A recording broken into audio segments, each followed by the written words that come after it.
Okay, so let's get this fired up here. We're back to the old lighting because the new lighting was annoying as fuck.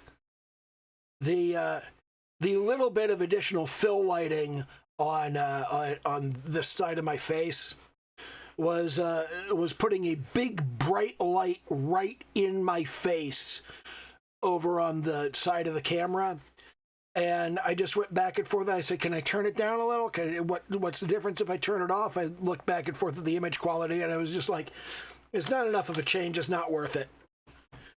So anyway, everything's kind of in transition over here because clearly the last Wednesday Yap session I did made a few more waves on YouTube than usual. It got almost 50 views. I think it may actually have gotten a whole 50 views. I don't get a lot of views. But in any case, there's kind of a cycling going on with my subscribers at the moment, where a bunch of people that were subscribed to me have suddenly decided they don't want to be subscribed to me anymore. But at the same time, about twice as many people have decided, well, I do. And that's not a lot of people. I mean, we're talking about a total of like a dozen people. But we're getting a kind of turnover thing going on. And that turnover is going to kind of alter the culture around here. Might start getting more comments, might start getting more of a community, more people on the Discord, shit like that. But regardless, I mean, it's going to be whatever it ends up being, and you have to be ready to adapt to that. And part of that is that I'm going through yet another existential crisis. I go through a lot of these. It's not so much a crisis as just me thinking about what I'm doing and whether I'm going the right direction and whether I'm doing the right things. And you should be doing that. You should be doing a lot of that. You should be doing it all the time. And one of the things that I've been kind of sitting over here thinking is, I've been working on this art stuff for a long time, trying to get good enough to make a particular game. And I'm still not good enough to make that particular game. But I'm good enough to make something. So let's retarget and refocus a little bit and think about whether the first game on the slate, which originally I was thinking, Groping Festival was going to be a basic clicker game. But clicker games are much heavier on art than I realized. And art takes a lot longer than I realized. And clicker games don't really lend themselves well to what we call the vertical slice. So what I've been thinking about is turning instead to a Horde survival game, which I've been playing a lot of Halls of Torment lately, which is a really good game. I'm really happy with it. But the thing about Halls of Torment is that it's not the art style that I'm looking for. The art style that I'm looking for is much more along the lines of Be My Horde, which I can pull up some reference art for that momentarily. But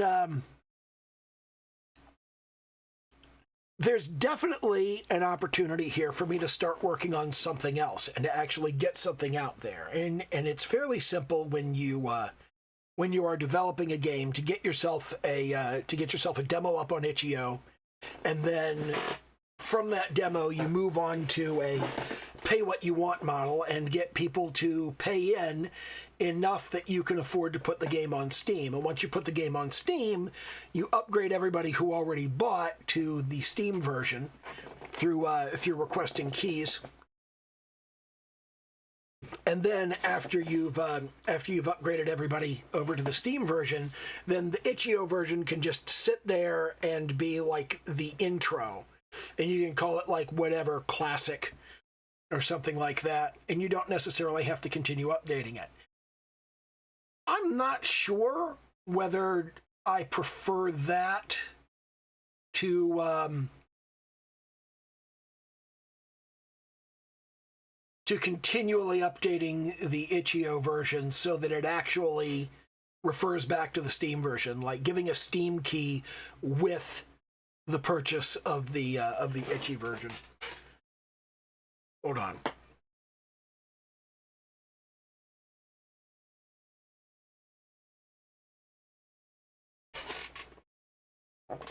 So there's a lot of questions that need to go into this, and mostly the stuff that I'm looking at is not so much technical stuff as the marketing aspect and the social aspect, and how these things get promoted and how they get presented to the public. And that's something that I typically do for somebody else. I don't really do well at doing it for myself. And the reason for that is I'm very kind of open and transparent and honest about who I am and what I do and what my process is. And then when you have to turn around, like when I get on a stream like this or a video like this, we're no longer streaming. But when I get on a video like this and I say, oh man, I don't know whether it'd be better to do this or that, and I hem and haw and try to figure my way out and feel my way through this thing, it's really hard to have people look at that and then not feel like a complete fucking lunatic when you put up marketing materials and go, this is the greatest game ever. I made all of the best choices. It's exactly what I wanted. And it's not exactly what I wanted. And I don't know how to... I know how to sell, this is a really, really good game. I do not know how to sell, it's okay, I guess.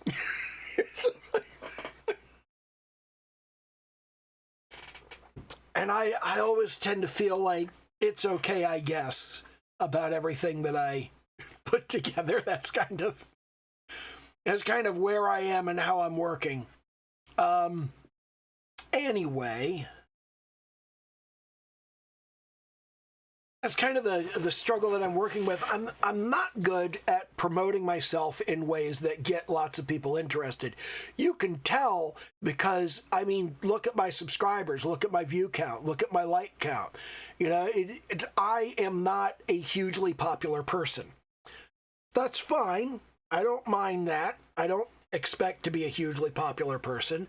I mean, depending on your perspective, most of my subscribers, I would say probably 75% of my subscribers are not people who found me on YouTube. They're people who know me from other social media, people who met me in real life, people that I met at conventions, people that I used to hang out with online.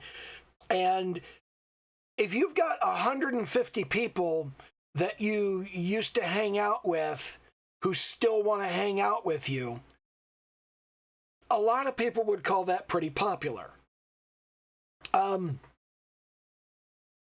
Popularity on the level of somebody like, well, PewDiePie is not even a good example, but even popularity on the level of somebody relatively small, like, I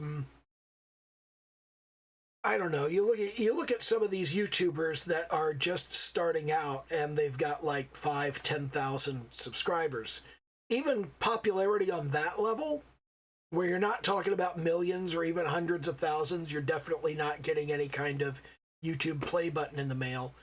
Even that kind of popularity is like, that's the upper end of where I think I'd ever be able to get. I don't see more than a couple thousand people ever being subscribed to this YouTube channel. And I don't see more than 10 or 15,000 people buying any game that I release. And that's the top end. That's if I actually get it in front of the people that would be interested in playing in it. And I feel like most of the people who would be interested in playing something I release are never going to see it because I'm not good at promoting shit. They're not even going to know it exists. And because they don't even know it exists, obviously they won't play it. So even working in that smaller kind of area, even working in that couple of thousand people range, I I still feel kind of lost, and I don't really know how to even get that first couple thousand people. This channel has sat at between 150 and 200 subscribers for 6 years now. Well, was it 150? No, it was 120 when I started. So, like, yeah, we've not quite doubled we've added about 50% over the course of the last 6 years. That's not a lot. So, that's one of the things that I kind of wrestle with is, even if I do make the game and get it out there on itch.io or on Steam, is that actually going to make a difference? Is anybody actually going to give a shit? And chances are very good the answer is no, which is fine. But I always do have that kind of floating around, and one of the reasons that I'm thinking along these directions, the reason that I'm thinking, you know, I need to get some new T-shirt designs out there. I need to get a game out there, and the reason that I'm thinking in those directions is it was really kind of a wake-up call on Wednesday, where I said, yeah, I've been thinking about the new Vampire Survivors DLC, but that's $4, man. $4. Since when is $4 a big deal to me? This is a problem. I mean, I'm not suffering over here. I'm okay, but $4 is a decision point? That there needs to be some revenue coming off of this, and fairly quickly. But again, not suffering, not a problem. Everything's going to be fine. Everything's always going to be fine. But yeah, I would like $4 not to be a problem. Although I have said on many occasions, look, I've got... Let me check real quick. I have got over 1,000 games on Steam. I don't need new games. New games are not something that I absolutely positively need. I've got AAA games on Steam that I have never played because I just never got around to it. There's like Dishonored 2. I think I played Dishonored 2 for 20 minutes and said, I don't feel like playing this right now. I have barely got more than a couple of hours into Cultist Simulator, which is a good game. I haven't played Grand Theft Auto 5 in forever. Hell, there's just been a big new upgrade to HoloCure that I've spent virtually no time on. So I don't need to spend the $4. And I'm a very pragmatic kind of person to sit here and go, well, you know, I've got the stuff that I need. There's nothing blocking me or preventing me from doing the stuff that I need to do. I have a T-shirt selection up on Amazon, and you know, I mean, that's there, and I have space to add more designs onto my account, and I could do that. And all I have to do is actually put together a design and throw it up there. Yeah, I have the ability to make a game, stick it up on itch.io, generate the initial investment to put it on Steam. Not because I couldn't come up with the initial investment to put it on Steam. I could do that. If I stretched, if I made a couple of changes and shuffled some things around, I could come up with the $100 to put a game on Steam. However, I want the game to pay for itself, and that's a thing that I like to do with all of my ventures. Anyway, let's move on to taking a look at something with an art focus. Although I do need to pause here for a moment. I will be right back. Okay, we're back. So as you can see up here, I've got a screenshot from My Horde, which is a game from, let me get some information here. This is The game from Polished Games. It was released on June 18th of this year. And it's actually a pretty good game. I haven't written a review for it, but yeah, it's a really kind of cool game, and sort of the conceit of the game, the fundamental idea. There always needs to be a fundamental idea of any game that makes it interesting, and this is the hard part. Okay, the fundamental conceit of this game is.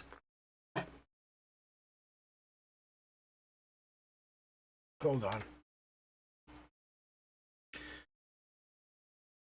The fundamental conceit here is that this girl, let me select the right layer. This girl right here is a necromancer, and she's raising the dead bodies of the villagers she kills to be a zombie army. You can see a little fight going on here, and you've got the little zombie guy is fighting the little villager guy.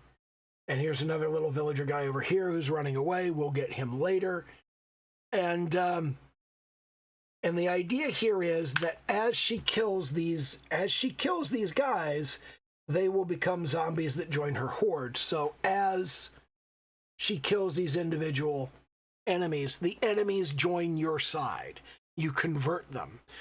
And that's an interesting game mechanic.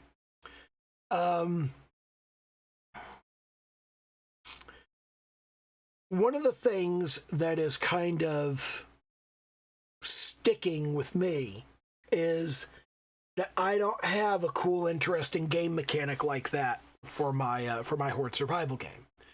I don't have an interesting game design idea. It's just it's a bog standard. It's just like it's a standard Horde survival game. There's nothing special about the vision for it right now. And I'm trying to figure out a way that I can give it some kind of interesting mechanic. And I do like this mechanic of making your enemies part of your group, but it's not appropriate for the game that I want to build. There was a real-time strategy game back in the day called Sacrifice, and I always thought that the particular element of that game where every time you killed the opponent, you could collect their soul and use that to summon somebody into your own army. I always really liked that mechanic, and I always wanted to build something that had a similar mechanic. Be My Horde has designed something that has a similar mechanic, and that mechanic is kind of cool. And I really like that mechanic. But I don't want to copy it because they're doing their thing. And if you're going to copy somebody else's game design, if you're going to copy somebody else's gameplay mechanics and ideas, you have to improve on them. You have to have something else to offer. It can't all just be copied from other people's shit. 90% of every game is copied, but you can't copy the whole fucking thing. It's just not the way that you want to do things. And I'm kind of looking at this and I'm thinking, what is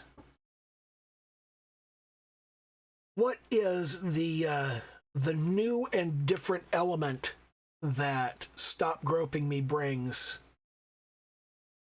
to the table? And to the best of my ability to determine, I don't have one. There's nothing compelling about it. But that's neither here nor there. What matters is the art style. You look at this art style. It's very kind of cartoony. And you can see here, there's little bits of grass, and there's little cartoony stumps. And the art for this is really good. They've done a really good job. Rain is just like a little white stripe. And you can see the little, you can see here is the little cloud. You've got a skull here from a guy who just died and is collapsing into the ground. You've got the blood stain. You've got and you've got these little zombies with their pitchforks. And you've got the little villagers with their pitchforks. They have to have pitchforks because otherwise where would the zombies get pitchforks?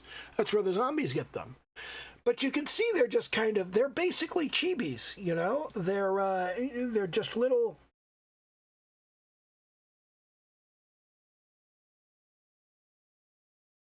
They're just little guys.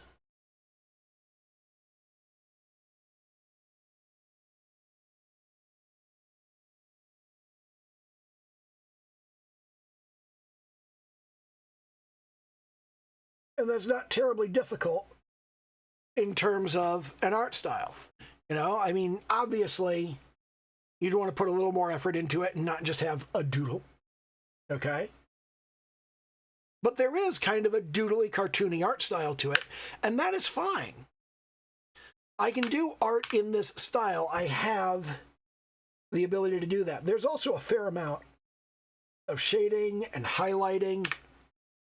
And this is one of the key elements. If you're going to work in a very simplified style, okay?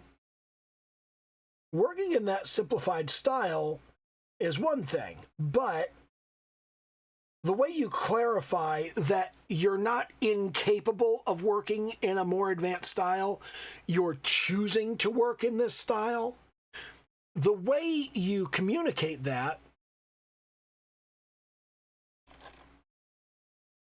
is by using the same techniques and tactics for shading and highlighting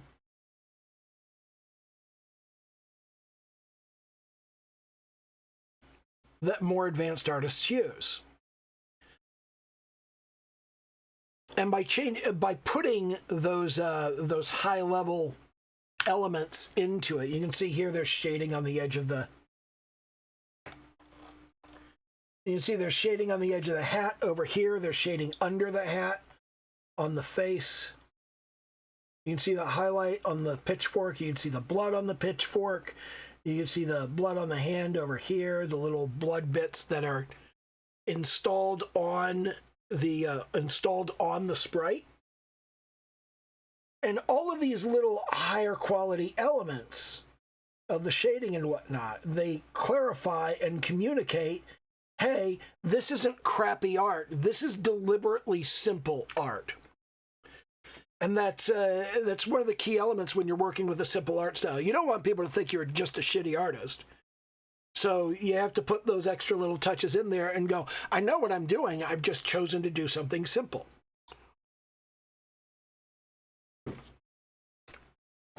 But this idea here, these trees are kind of interesting. You can see that we've got the black outline around the tree. And then we've got the shadowed area, we've got the highlighted areas, and then we've got little marks for leaves. This is actually even simpler than the trees I've been drawing in my landscapes. And all these little bits and pieces come together, and when you look at it in a full screen size, they look really good.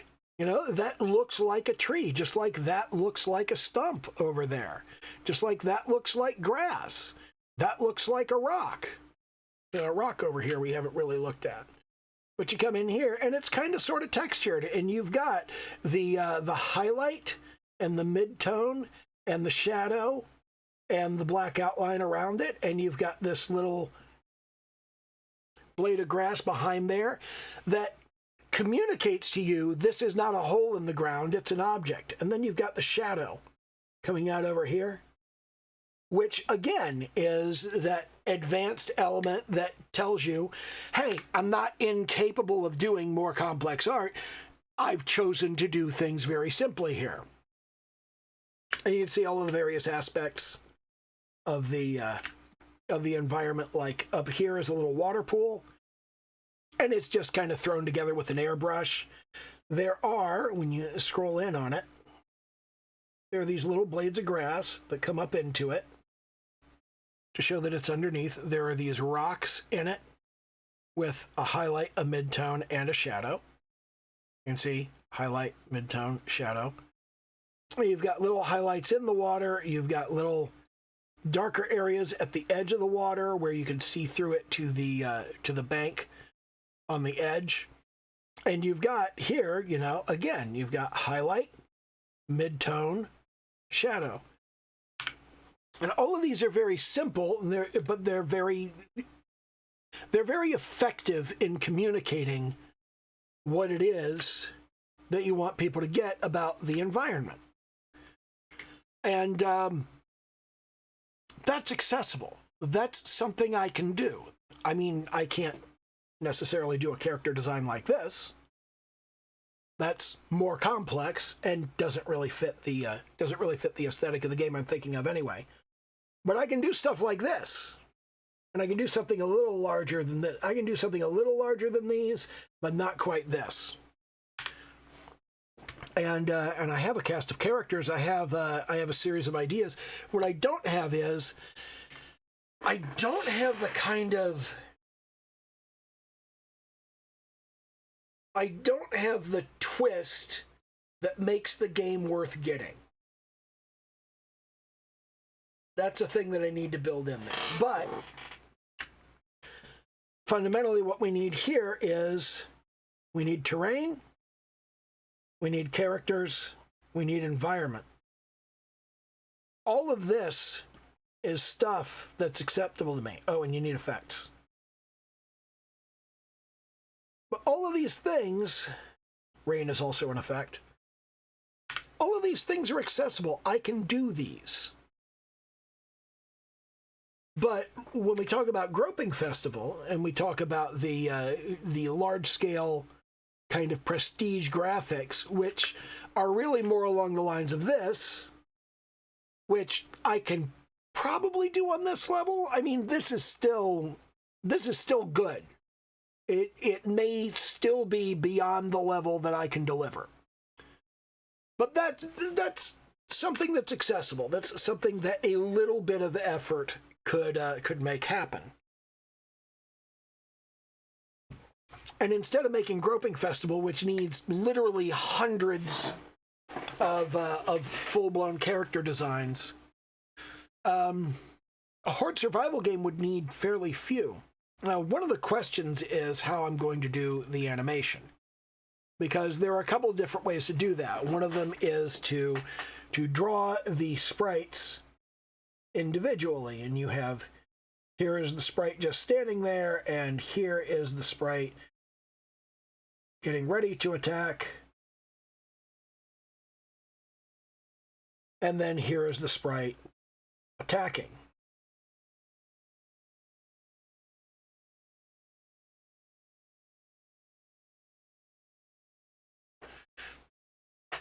And you would do all of these individually, and then you would animate them by switching rapidly between them.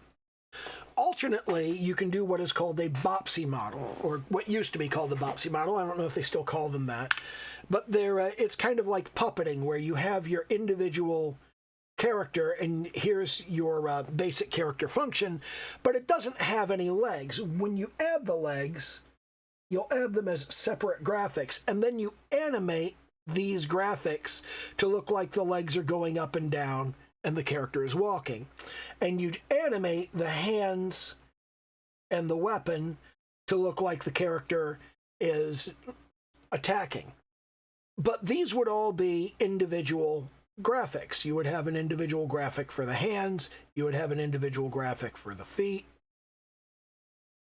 and then you would have the body. And then with all of these things, you would just place that over top and place those underneath. And then you'd animate those to produce the desired effect. The damage you would apply as a decal. There are lots of different ways to do this. Some people use an overlay on the sprite that becomes more opaque until the sprite dies, so it starts out kind of light bleeding, and then it gets more opaque. I don't know if that's what they're doing here. I think that is what they're doing here.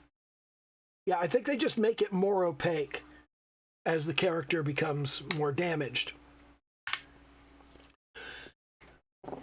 But all of these things are doable. I can make effects. I can make landscapes. I can make the backgrounds and all of the different sprites and whatnot. And doing something at this level is something that my art skill is capable of reaching. And because it's something that my art skill is capable of reaching, I'm thinking maybe I just reshuffle and start working in that direction instead of continuing to go character design, character design, character design. And t-shirt design is something that that has the same basic issue as character design. You need to do a much higher quality piece of work, which I'm not doing yet.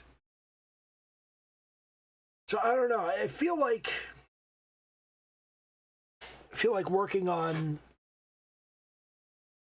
actual game graphics that are more of this level than the visual novel level I've been thinking of.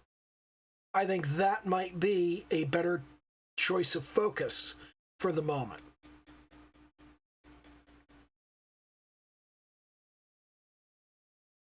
And I'm not happy with the idea of working on this game first. This is supposed to be the second game in the series.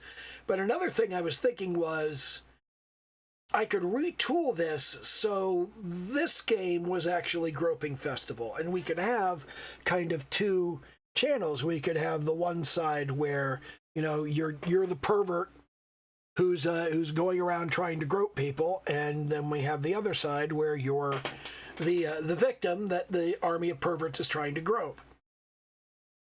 I'm not sure how I feel about that though, because the original idea was for Groping Festival to be a basic clicker game, and it's got this simple sort of interface, and then in the middle of the screen you've got the girl, and you click on the girl, and eventually you grope the girl enough and she drops her panties.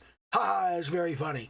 And then it just gets more and more ludicrous as things go on, because you've got these characters that it's like you go up and you grope them and they drop 340,000 panties. And that's what the fuck is going on here?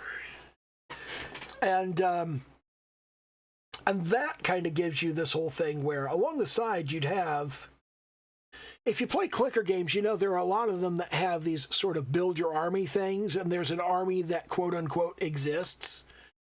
And you select, you go, I'm going to hire this guy for my army, and that guy for my army, and that guy for my army. And each of these has a counter where you're building up this army. And the idea here is that as you're doing this, what you're building up is this army in the second game. When you get over to Stop Groping Me, and suddenly you're not the guy who's groping the girl in the middle of the screen, you're the girl from the middle of the screen, and here's this army of perverts that are attacking you and trying to steal your panties. And it's that kind of, it was the reversal that made this interesting to me. And now I'm sitting here going, the reversal is actually outside of the game. The game itself has to have something cool about it. It's like, what's cool about Groping Festival is this idea I've got called the Prestige Matrix that I don't want to explain in detail because it's complex and I haven't put it through any playtesting and I don't know how well it's going to work. But the general idea is that you have a series of power-ups that can be used in multiple different ways, and there's a dilemma of how you're going to use them. So that was the idea there with the clicker game, was to kind of introduce the mythology and then bring in Stop Groping Me, where the tables are turned, and now you've still got the same mythology, but you've got the exact opposite situation. But that lore from the first game, that's not in the second game. It's not an element of the second game that actually makes the second game any better. So that's not great.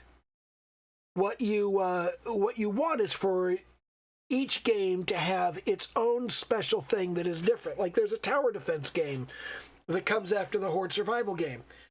And in the tower defense game, what makes the game different is that instead of just dropping towers where you want them, you have individual workers that you can direct to put a tower there. And they have to move from where they are to where you want the tower and build the tower. And while they're moving and building the tower, they can't actually be fighting the enemies. So you've got, like, you're essentially up on an observation tower up here, And I do want to be clear about something. As I talk about these ideas, don't worry about stealing these ideas.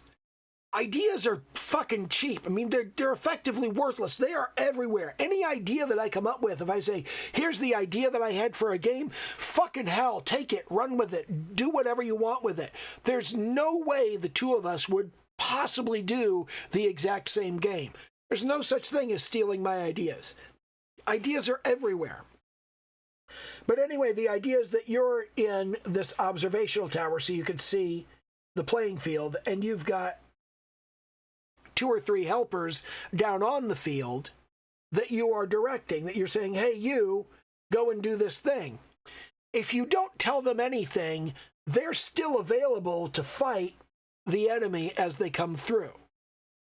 And in the earliest levels, that should be enough. The individual sort of hero characters should be good enough to beat the first couple waves of attackers, even if you don't build other towers. But as you move forward, you need to have built other towers. And the idea is that I'd build this to work in a number of rounds, and you would build up your towers individually, and then your heroes would be able to support those towers. So you can so those first couple levels where the 3 heroes are enough to take out the level, that's supposed to be your laid-back, relaxed time where you can build some towers and not have the issue of you don't have people available to fight the enemy. So that's the idea there, is that instead of you building towers and going, this tower here, this tower there, this tower there, you're instead going, hey, you, go build this tower over there. Hey, you, go build this tower over there. Hey, you, go build this tower over there. And until they're done building these towers, that's all you can do. So as the enemy's streaming in, you just have to let them stream in. But as each of these is done building the tower would pop up, and you'd have the person right next to it. And then you could tell the person next to it, you could say, hey, go over here. And they would go over there, and that would be their placement. And you can use the 3 people working for you as towers by telling them where to stand, but you can also tell them to build towers. And one of the strategic things that I was thinking with that is, like, if you tell one of them, come over here and fight for a while, and you go, yeah, that's a good place, build this tower here. And then they'd build that tower, you'd say, okay, now go over here. I think that's going to be a good place. And you could kind of test it out and see what kind of thing, see how good that position is for that type of character, because they'd all have their individual types.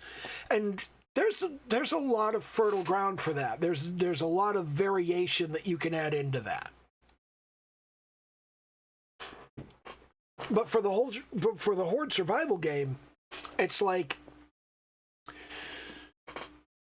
this genre has its problems, and one of the issues that I have around Horde survival games is, as you add more and more stuff, you've got your basic game loop, which is 1, run around.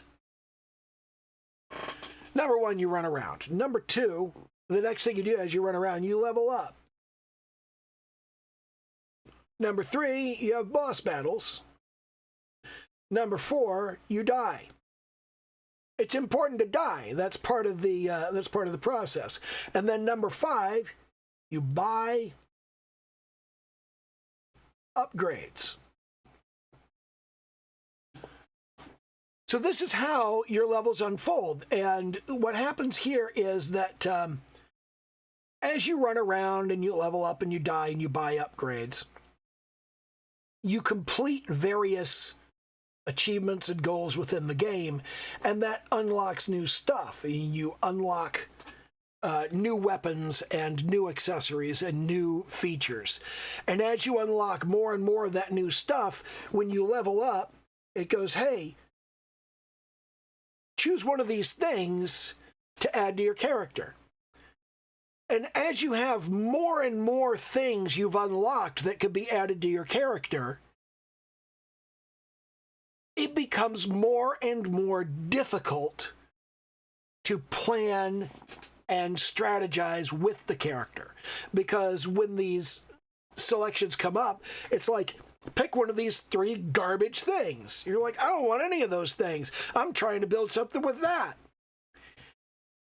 And there's not a great solution to this. One of the solutions to it is you have the reroll, you have the skip, you have banish. Banish is a particularly good one. In Halls of Torment, they have a memory option where you could say, hey, remember this particular option.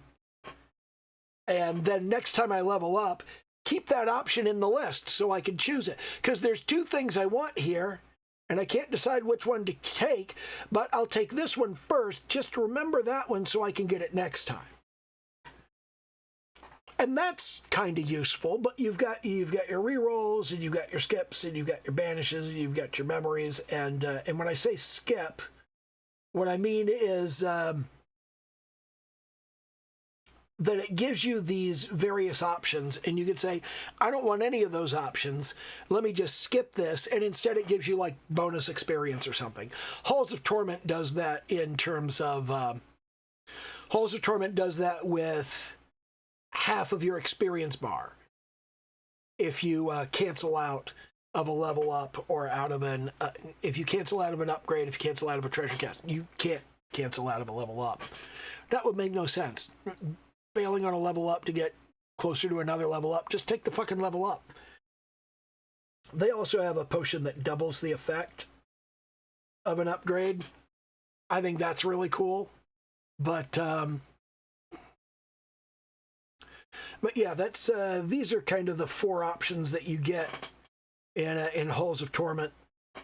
And then you have the skip, which is not a potion. It's just like a thing that you can do. In Vampire Survivors, you also have the ability to you can remove items from the pool in the settings screen before you actually start the level. So they don't have to show up for you to banish them. You can banish them from the settings screen. And I think that's pretty cool. But all of these are basically, these are mitigation strategies for a collection of options that is just too damn big. And I feel like that's something we've never solved effectively. I think on some level, what we should do is have deck building. Now there is an idea.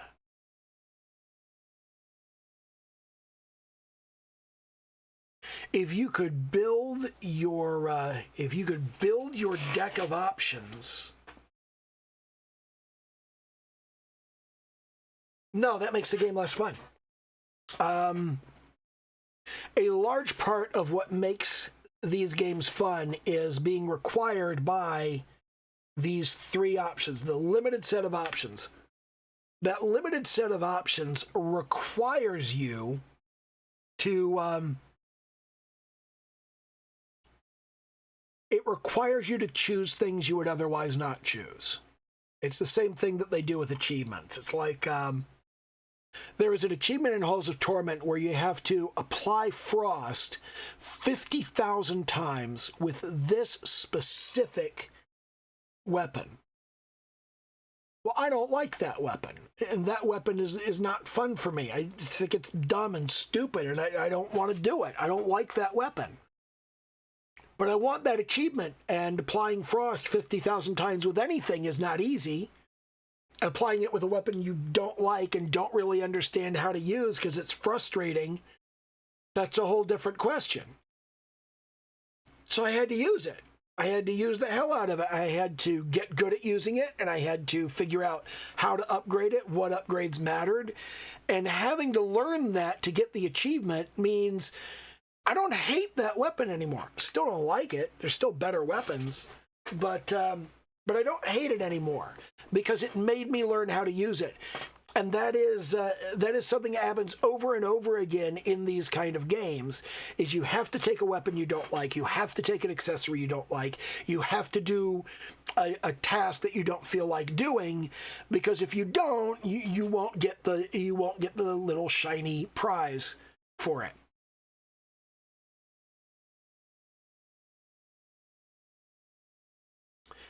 And that's an important element of these games that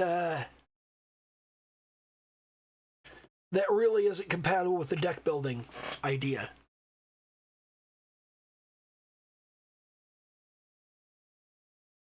There might be an opportunity to do something like favorites.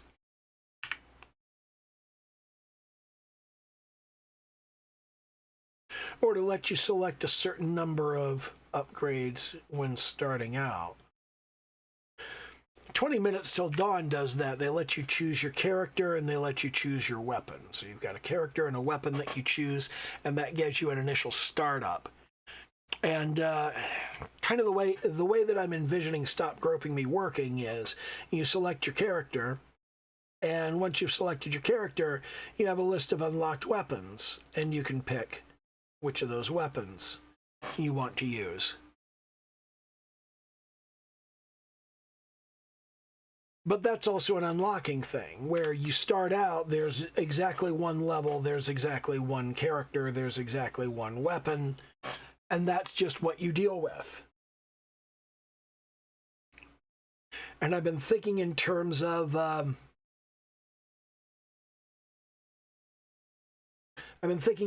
each character having like 20 achievements, and each level having like 20 achievements, and each weapon having like 10 or something like that.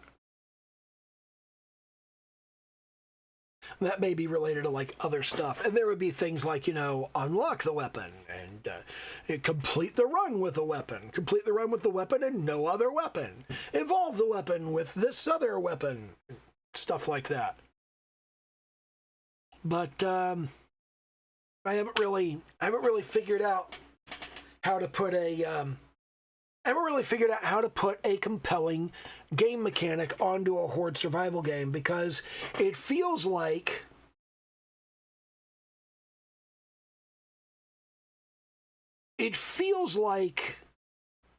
all the cool mechanics, it's not just a matter of all the cool mechanics are taken. It's a matter of all of the cool mechanics are not only taken, but they're done pretty much as well as they can be done. I can't exactly think of a lot of ways to improve the mechanic. It's like Be My Horde doesn't really have any big issues. The way it's implemented the Horde mechanic, where you have your own Horde, it's really done that about as well as it can be done. And while I like the mechanic, I think it's a cool mechanic, it doesn't fit the storyline for the game that I'm trying to build.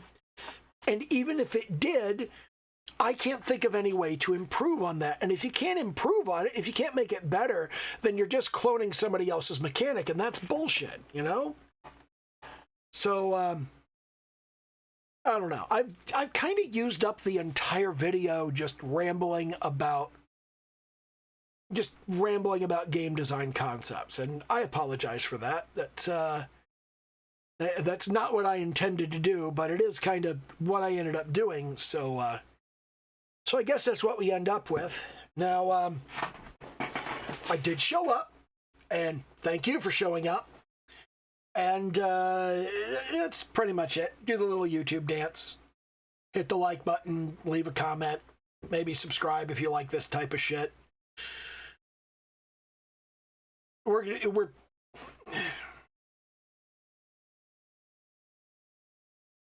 to be doing some art on the channel, but that art is going to be directed toward building a game, and there's going to be more discussion of the game, I think, in the coming weeks. I'm not sure whether I want to do anything remotely like a devlog, because watching somebody develop their game is really fucking boring. I'm sure most of you have noticed that. It's just like watching somebody make music in a digital audio workstation is really fucking boring. Because you can't really learn anything from that. You can learn something from watching somebody draw on camera, but watching somebody arrange MIDI notes in a piano roll, no, you don't learn anything. Watching somebody write code in an editor, that you don't really learn much of anything from that either. So I don't know. I feel like art is something that's worth watching. I feel like progress reports are something that's worth talking about, and design decisions are worth discussing. But I don't know that here I am composing the music or here I am writing the code is even remotely interesting. I don't know that I want to try and turn any of that into a video. But yeah, that's, again, that's pretty much it. Do the little YouTube dance, like, comment, subscribe, all that happy horse shit. And it's going to be what it's going to be. So, you know, okay, bye.